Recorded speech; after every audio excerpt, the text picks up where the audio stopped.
For decades, readers everywhere have been enthralled by the tales emerging from the epic struggle between the opposing worlds of Apocalypse and New Genesis. However, it's safe to say you've never seen that conflict play out quite like this before. The fierce battle currently being waged by that famed and ferocious champion of New Genesis, the larger-than-life warrior, Orion of the New Gods. I will be denied no longer! Justice will be seen through to its bitter end this day. Either bring me Darkseid or bring me your manager! Settle down, Orion. You're frightening the locals. You won't encourage their cooperation by engaging in the behavior they know as being a Karen. I keep telling you, sir, I don't know who that is. I don't know, and I can't help you. Sorry. Written and voiced by Garega 4. Cover art modeled after the work of Jack Kirby and Michi Yoshi, based on characters owned by DC Comics and Sega. I know he is here! Even the putrid grease coating this establishment cannot mask the vile miasma of his wickedness. This little fox must be double-faced as well as double-tailed. Why would a scheming dictator be somewhere like this? Even if he is, we seem to have reached an impasse here. Let's search elsewhere for a bit, and return here if we haven't found any better leads. Perhaps we'll find the staff more agreeable later on. The battle-hardened god set his hands on the counter, hung his head, and sighed. Have it your way, Lightray, but this isn't Burger King.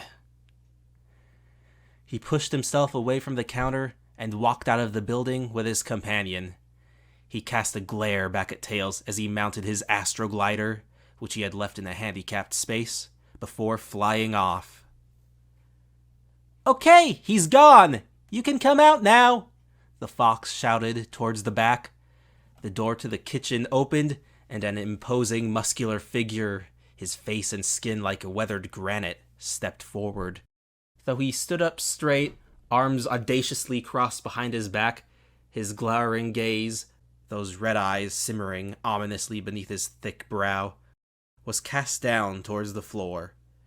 I'll admit it must look pathetic, me having to hide out and keep silent while my unhinged, savage son screeches away. In the end, however, victory does not come by waging battles that don't need to be fought. Well said. Sorry I was a bit cold towards you earlier. At least you aren't as prone to outbursts as some of the other superpowered visitors we've been getting. Well, that's more appreciation than I'd usually get from one not raised on Apocalypse. You are wise beyond your years, Mobian, to recognize your betters instead of destroying yourself in vain opposition. Perhaps working with you here can help uncover the secrets I seek. Tails raised an eyebrow, but shrugged nonchalantly. If you say so. Not sure what a god could learn from a minimum wage job, though. There are few places in the universe where anti-life is as strong as these fast food restaurants. It impresses even me how thoroughly the masses are brainwashed into eating and serving garbage. The young are dazzled with colorful characters and toys to win their loyalty. The adults will overlook just about anything for the sake of convenience, and the employees are willing to throw away all their dignity for mere money. If one could understand just how this system came to be, surely they would be well prepared to solve the anti-life equation. Nah, this place isn't that bad. A good meal is about a good community as much as good food. Even when the day can be rough for people, here we're always ready to serve them with a smile, and I like to think that could help anyone get through the day. Tails gave Darkseid the same upbeat smile he gave all their customers, and managed to get a sneer in return, like the face of a gargoyle. Get through the day. That's exactly what I want too. Everyone just getting through their day in the service of Apocalypse. After all, what better community could they hope for than one led by the might of Darkseid? The tyrant chuckled, but Tails merely sighed. Well, the answer to that will have to wait. Right now, you need to get back on those fryers. They won't cook themselves, and it would take too long for me to put on my fur net. Darkseid grimaced as he shut the door and went back to his post in the kitchen.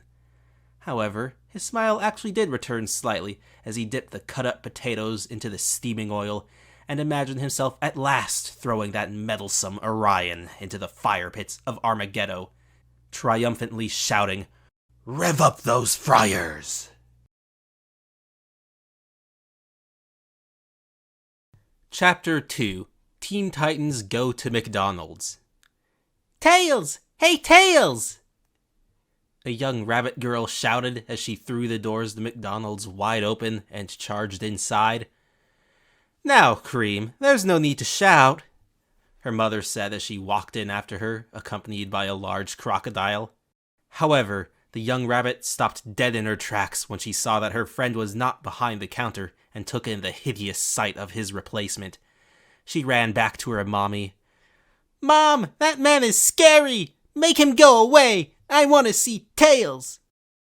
"Now, Cream, sometimes people may look different from what you're used to, but that doesn't mean they're different on the inside. He's working just like Tails does, so he deserves the same respect. Isn't that right, hun?" she asked the crocodile. "Yeah, kid, your mom is... Holy crap, it's Darkseid!" "You know of me. Is my reputation really spreading that fast on this world?" No, I just..." "What did you do to Tails, you big meanie?" Cream shouted, raising her fists. "I don't care how evil you are, I'll always stand up for my friends." Vanilla grabbed her daughter's arms and gently lowered them to her sides. "Now, Cream, you can't assume that..." "Interesting," the evil god contemplated as his fingers rapped on the keys of his cash register. "Just like the people of Earth, these creatures have fierce spirit in their youth and suppress it as they mature. So many civilizations condition themselves like this. Isn't it obvious that the universe is actually eager to submit to someone strong enough to take charge of it?" "Now, ma'am, there's no cause for alarm. I take no offense to what this child says." "Yeah, because she's spot on," the croc muttered under his breath. Vanilla glared at him. "I heard that! What's gotten into you today? It's almost like I don't even know you." "That's because you don't know him!" Once again, the doors to the so-called restaurant flew open, and another crocodile stepped inside, pointing an accusing finger at Vanilla's companion. "He's a fake!" "What are you trying to pull?" the first crocodile asked. "I don't know what scam or prank you've got going, but look here, pal, I'm the true and honest victor." Croc number 1 tried to put on an intimidating scowl, but both Vanilla and Croc number 2 simply gaped at him in bewilderment. "Victor? Who's Victor?" Cream asked her mom. "Does Uncle Vector have a twin brother? Why would they have such similar names? Tails told me they should have named Vector Scalar instead, since he's so directionless. Oops, he told me not to repeat that. He is pretty scaly, though." No one paid any heed to the child's rambling. "Victor, that name rings a bell," Darkseid mused, then looked over as the door opened yet again. "Ah, well, speak of the devil." "And he shall appear." The newcomer, a black man whose body was mostly made of cybernetic parts, including almost half his face, said. "Cyborg, what are you doing here?" the green creature who called himself Victor asked. "Saving your ass from a lot of trouble. And maybe picking up a mouth-watering Egg McMuffin sandwich from the new all-day breakfast menu while I'm at it." "Aw, man, but I was having such a nice time with them." "Yeah, and how long could you have played that game, Beast Boy? You really think you could have kept your cover up another minute as a vegetarian impersonating a carnivore in a burger joint?" The crocodile sagged his shoulders and shrunk down into a young man with green skin, green hair, and pointy ears. After a moment he straightened up, though, his expression uncommonly serious. "Look, man, we've got bigger problems now. Freaking Darkseid is here." "We can handle Darkseid. What you can't handle is not getting weird around the sexy animals on this planet." "It's not like that, dude. Really? You think you can handle me? The dictator behind the register challenged, more amused than offended. Stay out of this, Darkseid, unless you're willing to take back what you said about Weird Al Yankovic last time I whooped your butt. The supervillain grimaced. That really was the worst universe. That, I think, is something we can all agree on. Yeah, you're kinda not exactly wrong there. Uh-huh, true that. Whatever, just kick his ass! Cream yelled at the two titans. Cream, what's your language? Her mother gasped. Ma'am, if I may be frank, I don't think that's what you should be worrying about. It's not safe here, Cyborg told her, glancing over at Darkseid. How about we get out of here, and I'll get pizza somewhere, Beast Boy suggested. If you think I'll have lunch with a dirty faker, Vector grumbled. Now, dear, he didn't mean any harm, Vanilla said to her hubby before smiling at Beast Boy. So, you're a shapeshifter. Yeah, that's right. I'd love to hear more about that. She placed a paw on his shoulder, making Beast Boy blush while Vector scratched his head, his massive jaw slightly agape. I ain't sure I like... Well, pizza does sound pretty good. But I want a Happy Meal, Cream whimpered. Don't worry, child. Great Darkseid shall not forget your trials. Once I attain the anti-life equation, I shall command all life in the universe. On that day, young girl, 1,000,000 slaves shall build 1,000 more Happy Meals for you two. Never mind, pizza sounds better now, the girl said. Her mother nodded, and the company all hurriedly left the building, without any glances back at Darkseid. He sighed. That fox had better get off his brakes soon. Chapter 3. The Munchies Dogs. Here you are, Calabac. I can't imagine why you'd want to drink this, but things like good taste or ethics don't factor into business on this planet, fortunately, Darkseid said, handing a hairy, ape-like man a milkshake of some sort. The customer took it, but was busy looking down at the coins in his other hand. Meanwhile, a crowd of Mobians and costumed humans entered the restaurant together and lined up behind him, chuckling about something. This change doesn't look right. If you ask me, Father, I think you miscalculated. Calabac pocketed the change nonetheless and pulled out a phone, raising it up to take a selfie. Just as he brought his cup up to his lips, though, beams of energy shot from his stern father's eyes, zapping the milkshake and blowing it into tiny pieces that all vaporized before hitting the ground. Gah! Watch your tongue, my son. Darkseid does not miscalculate. You blew up my Grimace Shake! How will I get TikTok famous now? The bestial man shouted. He turned back towards the group of customers behind him, yelling his grievances at them. He burnt my shake! That so-called shake was simply another of Darkseid's failed attempts at a deadly poison, Calabac. I had hoped you would be above the demeaning, self-destructive trends that are so popular among adolescent humans these days, but as usual you fail to meet my standards. Now, go make yourself useful and ensure that your crazed brother does not disturb me again. You mean Orion? You don't have any other siblings, do you? No, you're right, Father. As you wish. Calabac bowed, then stomped out of the building. Next, please, the evil god said to the other patrons, but they ignored him and kept chatting among themselves. Wow, Booster, your future sounds a lot nicer than the one Silver is from, a purple cat was saying to a blonde man with orange goggles and a mostly yellow costume with a big blue star on the front. What about me? Do I remind you of your boyfriend, too? Booster's buddy, Blue Beetle, asked her, unable to mask a goofy grin. No, I can't think of anything, but I do know another Blue Beetle who's a friend of a friend. She's neat too, I guess. Oh. The smile vanished instantly, and his shoulders slumped. "Next, please," Darkseid snarled. "Ah, crikey!"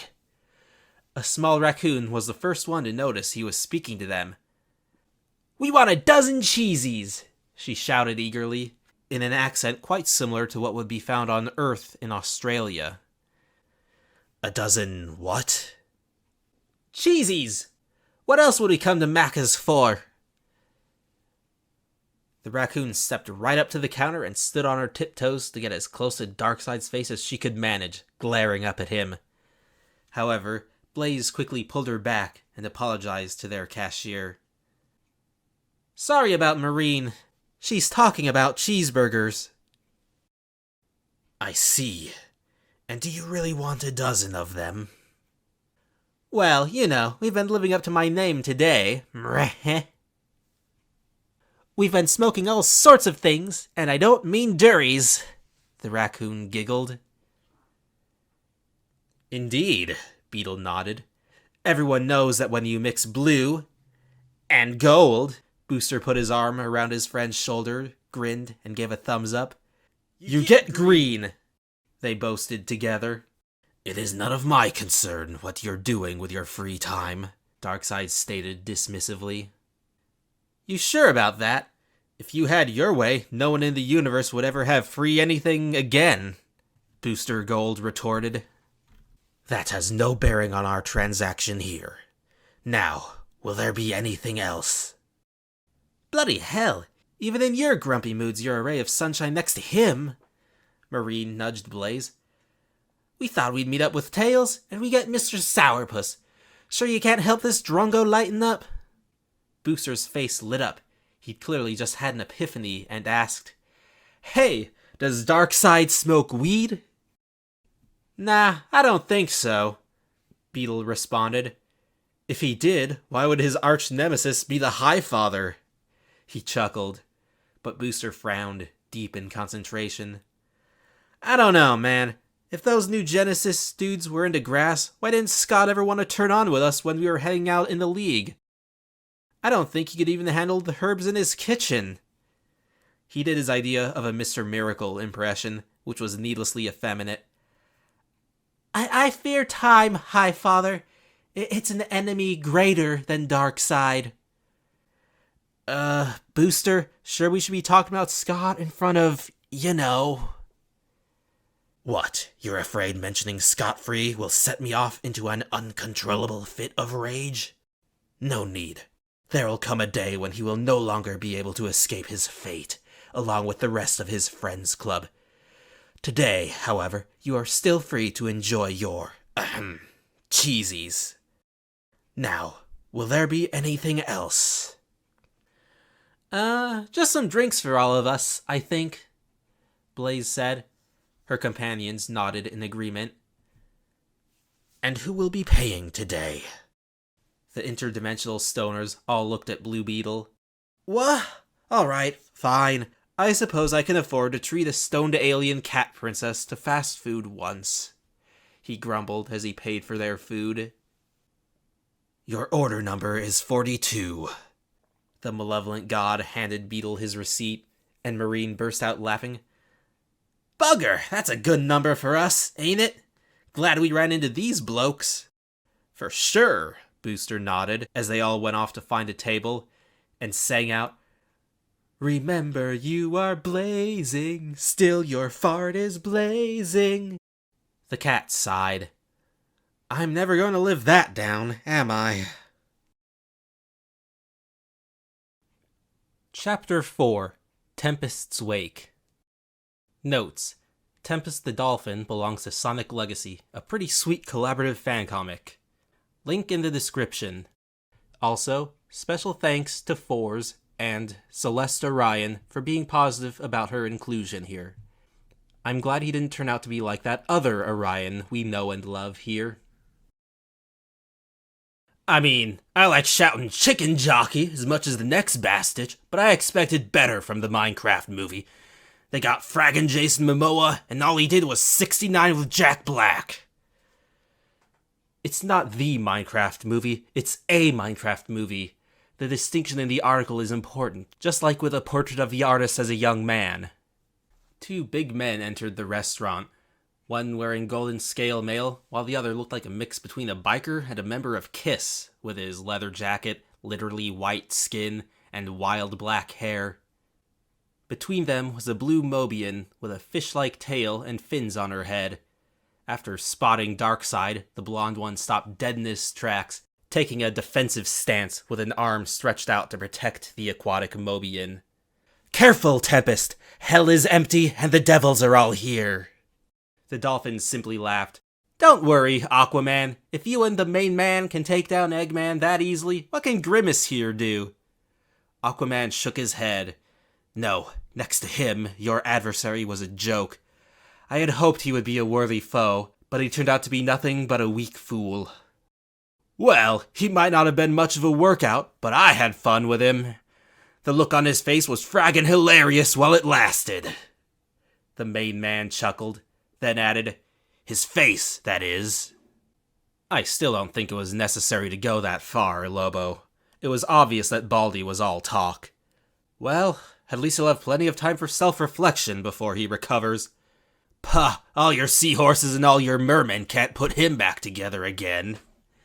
With a gloating laugh, he began singing the Ballad of Percy O'Reilly by James Joyce.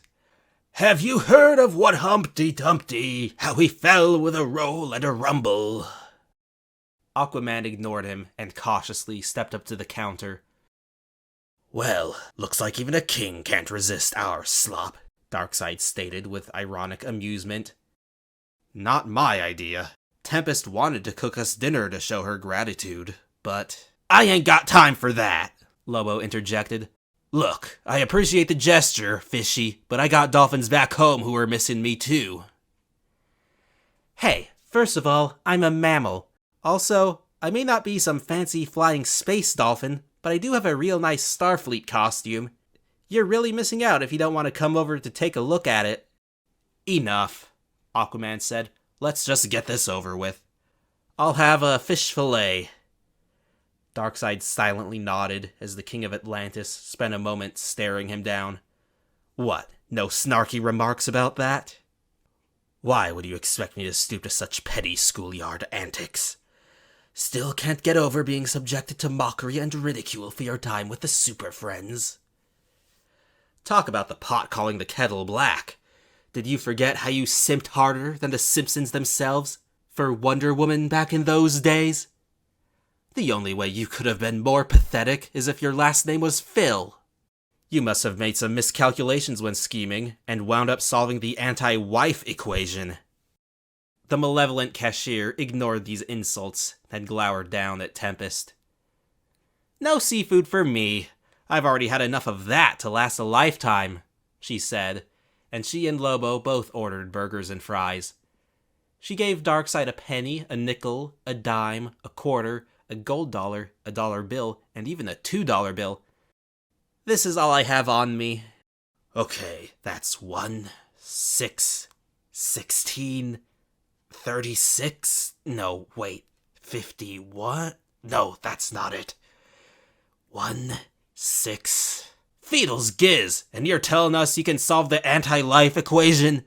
Fat chance!" "Look, I can easily cover us," Aquaman said, tossing Darkseid a gold doubloon. "Keep the change." Darkseid frowned at the coin for a second, but then gave them back their receipt without letting the doubloon out of his hand. As soon as the customers stepped away from the counter, he ventured into the back. Tails sighed as he looked up from the ice cream machine. "Not sure there's any way to fix this." "Oh, you need some help, Darkseid?" "Can we accept this sort of currency?" He dropped the coin into Tails' hand, and the fox spent a moment judging the weight, eyes widening a bit as he felt its considerable heft. "Whoa, I think this should be fine." He handed the coin back to the Dark God, who returned to his workstation. Tails turned his attention back to the ice cream machine for a minute, wondering whether the parts were even still usable.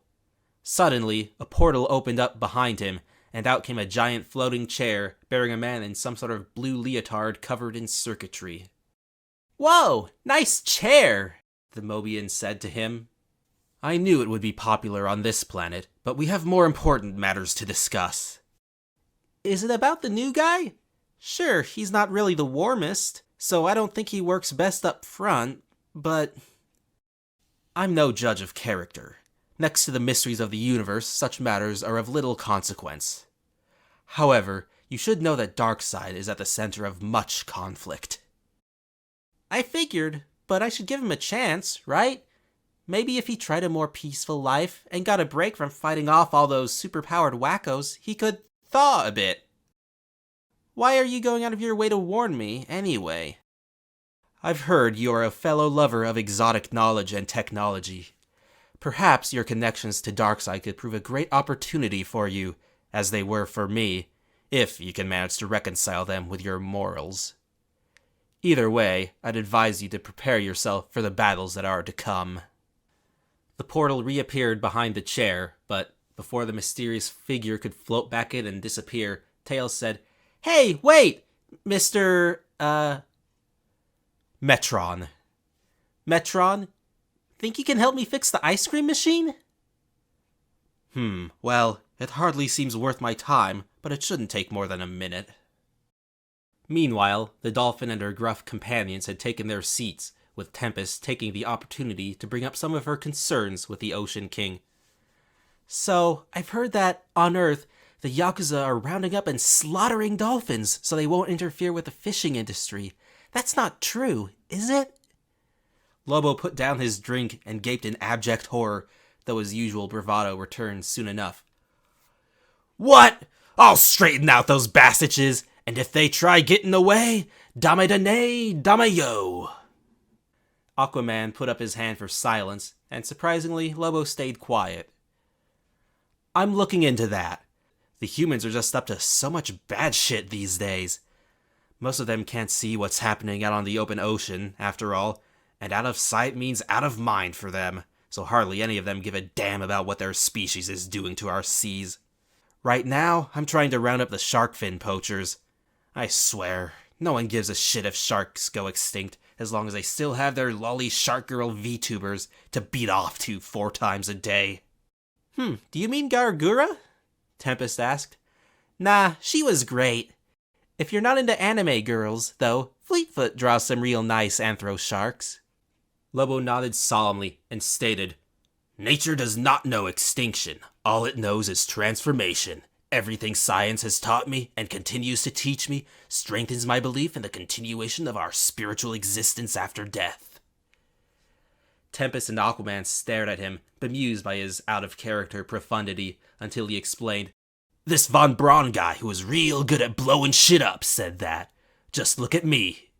I've been killed a bunch of times, but I keep coming back, and don't stop coming, 'cause I ain't about to let the Sarnians go extinct. Wow. Of course, you're only the last of your species because you killed all the rest, Aquaman pointed out. Hey, that can't leave any doubt about who the main man is. Other Sarnians running around would just get confusing. I hope Gura can return to us too, someday, Tempest sighed. Wait, what are you saying? I guess you didn't see the announcement while you were off hunting in space. She graduated a week ago. Fraggin' seriously? My fishies watched her all the time. Just then, their order was called, so Lobo went up to grab their food. As he stepped up to the counter, Darkseid remarked, You know, Lobo, if you could help me solve the anti-life equation, this Gargura you admire wouldn't have to graduate, and no gang of humans would be able to push anyone around anymore unless we wanted them to. Imagine, the Yakuza could be restructured into a Japanese branch of Intergang or be wiped off the face of that sorry planet, according to your whims. Let me think about it for... Nah! You puppeting Gura? Yeah, right. That'd get ugly quick. As for the other bastages, I already got the best way to deal with them. He brandished the hook at the end of the chain he always kept wrapped around his arm. Sides, math's for nerds. See ya, loser! Lobo waltzed away, ignoring the Lord of Apocalypse. Tempest said something to him that made him smile as he sat down, but Darkseid couldn't quite make it out. As he stared at them, his eyes began to glow with a sinister energy, but then suddenly Tails skipped out of the kitchen. "Good news, Darkseid! It took longer than we thought, but I finally fixed the ice cream machine. I can take over here now, if you want." The fox's cheery smile vanished as he took in his cashier's contemptuous scowl, but Darkseid quickly assumed a more civil demeanor. "That would be good. Thank you, Tails." He glared back at Lobo as he returned to the kitchen.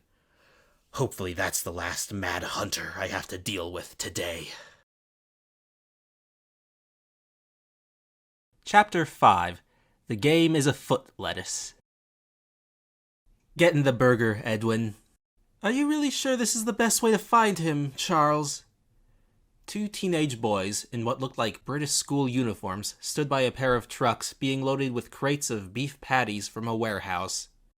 One would mistake them for normal kids if it weren't for their empty white eyes and the way the workers stared straight through them. "I get it, it's weird, but we're dealing with one bad hombre here. That Lightyear bloke didn't even seem to think that ghosts would be safe from his Omega effect." "I remember, Charles. We both saw what he did to that milkshake on TikTok. Calling him a bad hombre is an understatement. That sounds more like, I don't know, that writer who just got accused of..." Yeah, and may that bugger's career rest in bloody piss.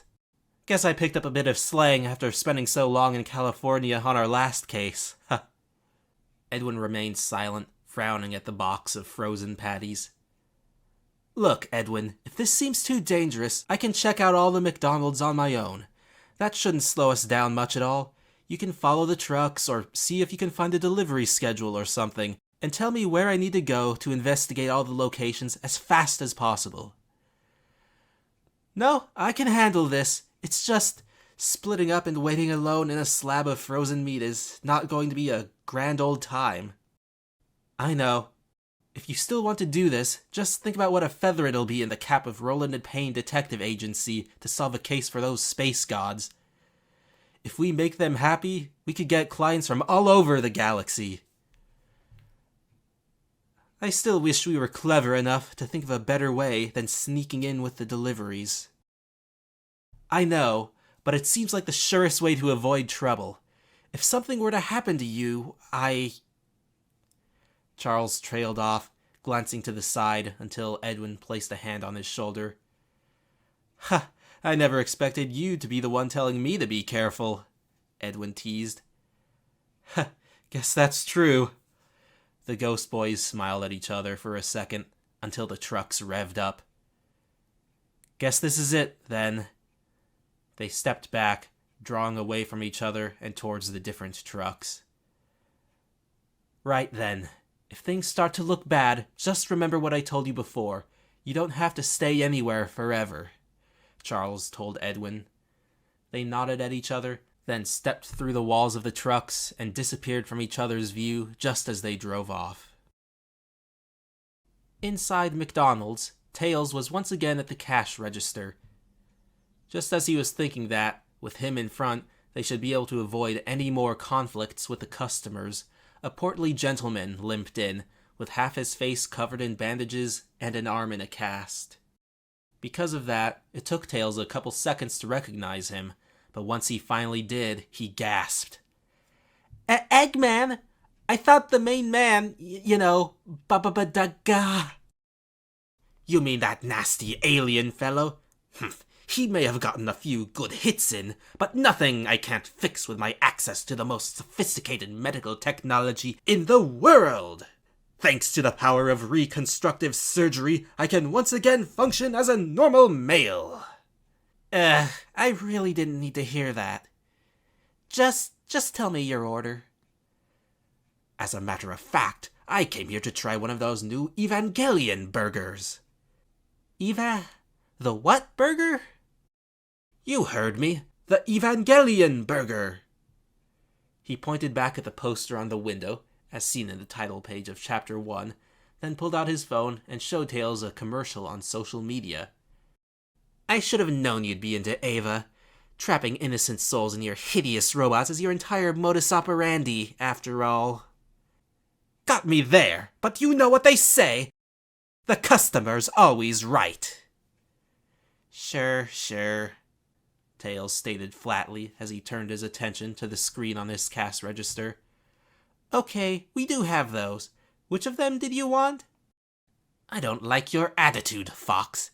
Isn't there anyone else who can help me? No one except the new guy, Tails said through gritted teeth. Well, I'm sure he'd do better. Send him on up. Okay, fine. Hey, Dart! The Mobian started to shout back into the kitchen, but abruptly stopped himself as he realized what he had nearly done. Shaking his head, he turned back to the burger-craving mad scientist. Look, all I need to do is hear your order. That should be fine, right? Sorry, but now I'm quite interested in meeting this new employee, Eggman sneered. Is everything under control up here? Darkseid asked, the sudden sound of his deep, gravelly voice making Tails jump. Back in the kitchen, one of the patties on the grill trembled until a blonde head popped out of it. That sounded like... It is him! The ghost of Edwin Payne thought as he caught sight of the ominous figure standing by the door to the kitchen. He sat there gaping until he heard Tails loudly say, Look! You can't leave the kitchen unattended! Eek! With a squeak, Edwin pulled his head back into his circle of smoldering flesh, just as Darkseid turned around. Luckily, the Lord God was too busy going over the order in his head to take note of anything peculiar about the burger he was cooking. Let's see. Cheese and teriyaki. He put some sauce and cheese on top of the patty Edwin was hiding in. It's a good thing ghosts don't have heartbeats, or else Edwin's would have been loud enough for the whole restaurant to hear. After a couple minutes, he was part of an order sitting on the counter, being picked up by Eggman. Is it true what you said about the Grimace Shake? Did it really originate from a poison designed by one of your minions? Indeed. As odd as it sounds, it actually... Kitchen! Tails stated, and Darkseid slinked away into the back, but not without giving Tails a resentful glare. Well, this place will be getting a rather interesting review on Yelp soon, Eggman said to Tails as he took his food and stomped off. Tails stared him down until the customer took his seat, facing towards the back, but once he was sure no one was still watching him, he placed his hands on the counter and looked down at the floor, trembling. Well, that was intense. Nice work, Tails, the fox told himself.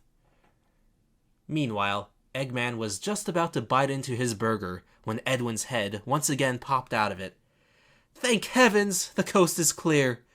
Wait till those godly chaps hear about this. What's the meaning of this? Eggman snarled. Blimey! He can see me? The ghost boy cried in panic, leaping out of the sandwich and diving into the solid ground below. What the hell? Eggman stood up and shouted, Did you see that, Tails? See what? The Mobian looked up. My burger was haunted, damn it! Are you sure that was our fault? I'm sure there are many spirits with a grudge against you after all you've done. Eggman grabbed his tray of food and stormed towards the exit. This is the last time I go to McDonalds! They put fucking ghost in burger! He shoved aside a lupine Mobian who was entering the restaurant. Her companion, a dark-haired human woman, silently helped her to her feet. Once she was upright, the wolf girl silently flipped off Eggman, and, after a second, her human friend followed suit. After he rounded the corner, the girls put their hands down and went up to the counter. Oh, hey, Whisper! Tails greeted them. Funny seeing you in here without Rising Zen. Who's your friend? There was no answer at first, until Whisper finally muttered, Cassandra Cain. Hello, Cassandra. I'm Tails, one of Whisper's friends, and I'll be taking your order today. Now, what would you like? Silence once again, until the woman managed to slowly, shakily state, I'll have an, She went quiet again. After a minute, Tails asked, "Is everything all right?" "Speaking's hard for her," the blonde wolf explained. "Be patient." "Right, no problem. Take your time." He smiled at Cassandra, who nodded appreciatively to him and whispered, "I'll have,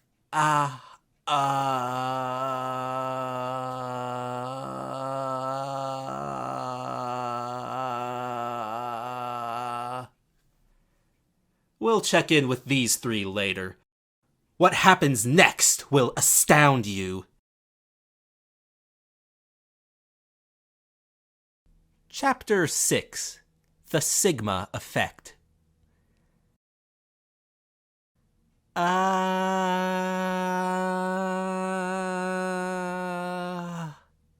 Cassandra Cain still found herself unable to verbalize her order.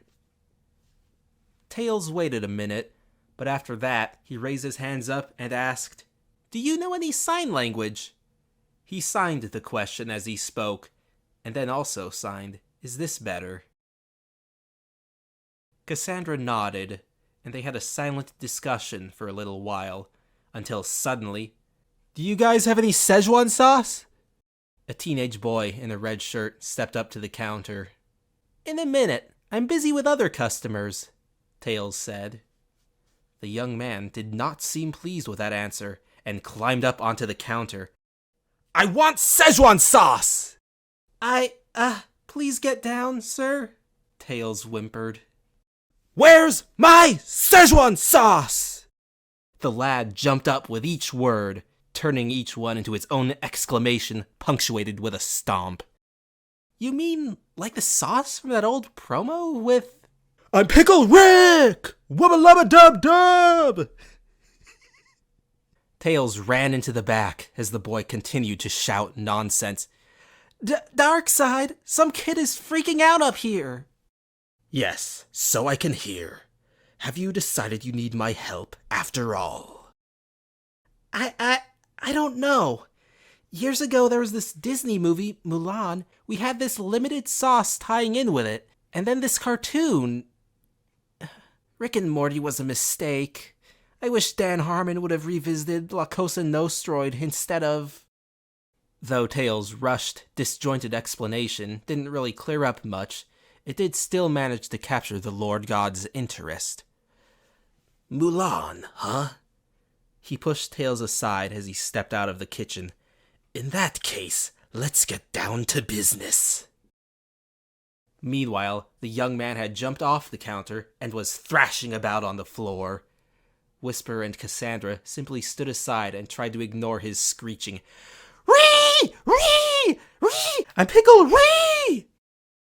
The eyes of the archenemy of all life shimmered. He leaned forward ever so slightly, and then beams of glowing energy emerged, spiraling above the flailing kid.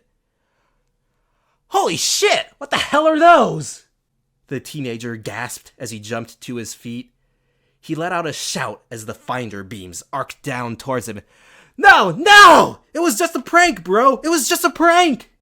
He sprinted for the exit, but the Omega beams zigzagged after him, and, as he slammed his hands on the door, they struck him right in the middle of his back. He collapsed in the middle of the doorway, yelling in terror as his body turned to a bright flash of light that shrank away. "What? Was that necessary, Darkseid?" Tails asked. "Is he, unalived?" A police officer entered the building, apparently drawn in by the commotion he heard. He looked rather bewildered as he glanced around the whole restaurant. Darkseid answered the fox's query with his own interrogation. "You mean disposed of by oblivion? Every last trace of him wiped from history? Do you think your newspeak would change that reality, or do you simply lack the courage to speak the truth when no one else will?" "But no, I have total control of my Omega effect, and this time there is no need for such fatality. He wanted that sauce, so I simply sent him back to when it was first made." "You mean that original promotion from '98? 1998. I'll never forget it, the cop muttered. Why do you say that? Are you a Resident Evil fan? Tails asked. Metal Gear Solid is much better, Whisper murmured, but no one was able to hear her over the officer's heated reply. No, it's because that's the year I was sent back in time to, thanks to you jerks! He unholstered his gun and pointed it at Tails. 27 years of my life wasted just to get back to this moment. At least now I can finally set things right. It's Pickle Ree! He's back! Tails cried. Oh no, I'm not going to go down in history as Pickle Ree. I'm going to make Fzam! The Omega Beam struck again, and Pickle Ree dematerialized for a second time. There, this time we can be sure he won't bother us again, the master of the Omega Effect coolly stated. I'm not going to ask where you sent him this time. Happy to have been of service. Darkseid returned to the kitchen, while Tails went back behind the counter and buried his face in his hands. Tails? Whisper eventually asked. Yeah. Can I get my Sprite now? Chapter 7. Orion Fights for Mobius. I have heard the word! As he wiped down the tables, Tails sang Surf's Up by the Beach Boys, oblivious to the shouting outside the restaurant. Apparently, foxes tend to appreciate the Beach Boys, though not quite enough to get all the lyrics right in this case. Wonderful thing, a children's song. Crash! Yeah! The window shattered into 1,000 glinting shards as a massive figure slammed through it. Tails dove for cover as the body thudded against the ground and slid across the floor amid the tinkling rain of glass. What happened? Was all the Mobian could manage to say. He peeked out from underneath a table as Darkseid stepped out to see what the commotion was. I take it your responsibilities are going poorly, Calabac. I tried to stop him, father, but he's a monster! Calabac gasped, trying to rise, but he only managed to roll over onto his side.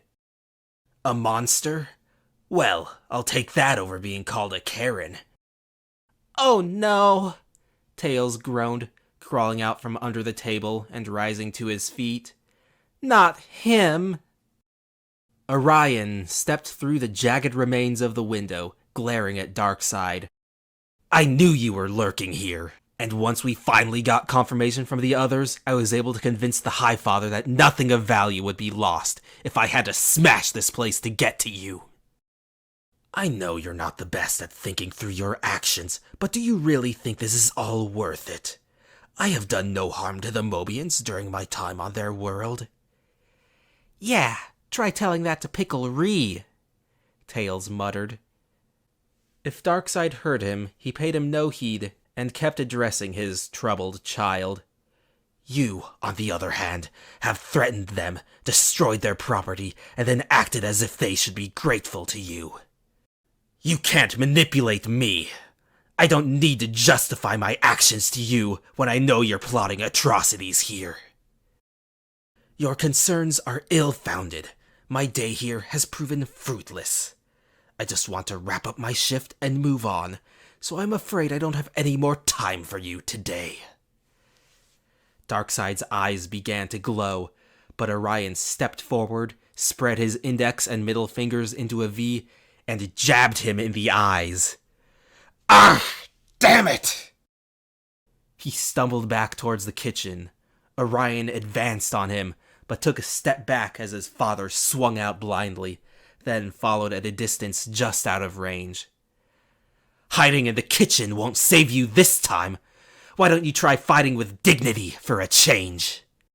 As they went in the back, he seized a frozen patty that had been left out to thaw. I have heard the word. It is not cattle, Orion proclaimed as he crushed the solid slab of meat in his fist.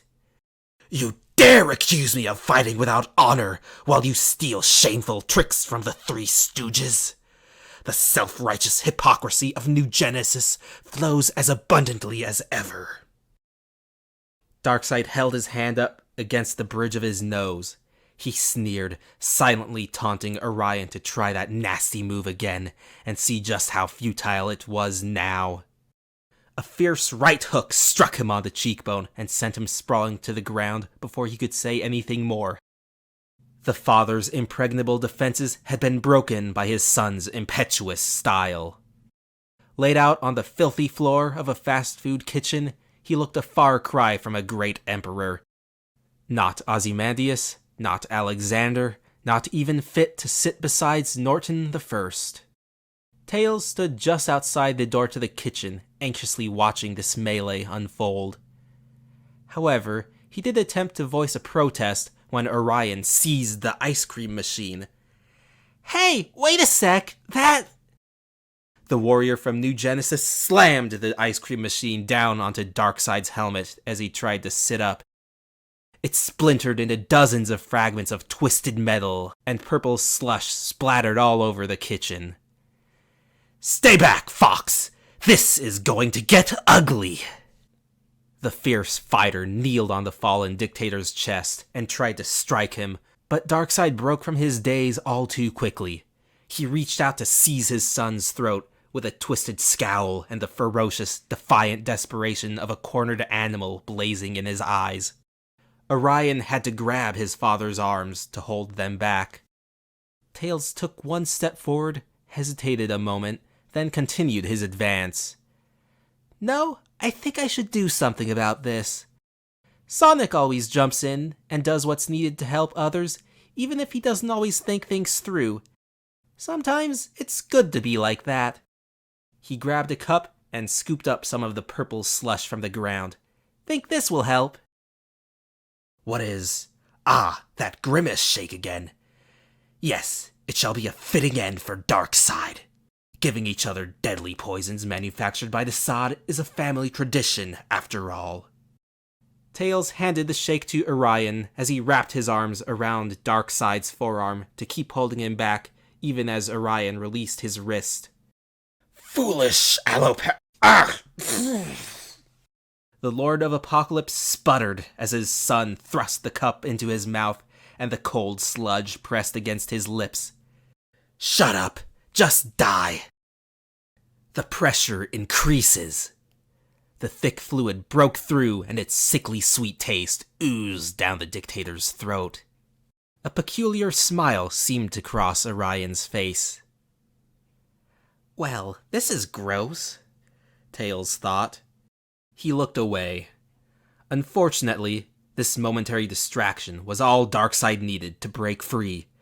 He summoned all his strength and swung his arm hard enough to lift up Tails and slam him into Orion, knocking both of them to the ground. "Damn you!" He gasped as he rose to his feet and pulled out a mother box. There was a sound like a thunderclap, and a boom tube flashed into being. "This is not over." As he retreated into the portal, Orion charged after him. "No, I'll make sure it's the end. They won't get any cure to you on Apocalypse." "Wait for me, father!" Calabac shouted as he rushed into the kitchen. Alas, he slipped on the melting ice cream spilled all over the floor and slid across the room. He slammed into the wall opposite the door and fell back to the ground with a thud. The boom tube shut with a dull roar. Then all was quiet as the dazed Mobian stumbled to the room's exit. "All's well that..." he started to say, but stopped himself as he looked around. Jagged shards of glass were scattered all over the front. Numerous tables were overturned. The melting ice cream formed sticky, pungent lavender puddles, and the large figure of the unconscious, merciless god laid still in the kitchen. He could hardly say that now. Instead, as he grabbed a mop and began cleaning the place up, he picked up where he had left off with his singing before Darkseid's rambunctious sons had interrupted him. "A children's song Have you listened as they played?